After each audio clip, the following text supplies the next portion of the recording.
அவன் கால அவசரமா கிளம்புவா. அவ அதே நேரத்துல சமையல் அறையில நின்னு இருப்பா. அவன் காஃபி குடிச்சிட்டு போயிடுவான். அவ சரியா சாப்பிடுங்கன்னு சொல்ல வார்த்தை வாயிலேயே நின்னு போகும்.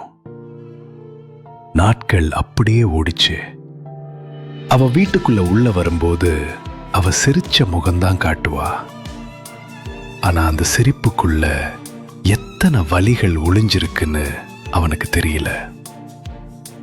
ஒரு நாள் அவன் தாமதமா வந்தான். சாப்பாடு குளிர்ந்துருச்சு. அவன் கோபத்தோட சொன்னா, நீ என்ன முழு நாளும் என்ன பண்ற? அவ எதுவும் பேசல. அவ பாத்திரங்களை மெதுவா ஒதுக்கி வைத்தா. அந்த இரவு அவன் தூங்கல. ஏன்னா அவ அழுத சத்தம் இல்ல.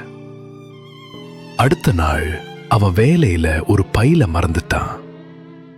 அவ மழையில நனைஞ்சுக்கிட்டே அந்த பையில அவனுக்கு கொண்டு வந்தா.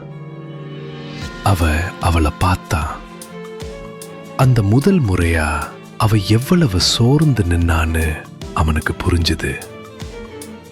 அன்று இரவு அவ முதல்ல பேசினா.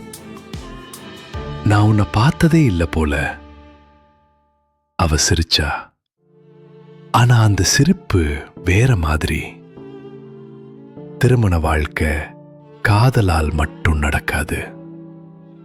ஒரு நாள் யாராவது ஒருத்தர் நின்று கவனிக்கணும்.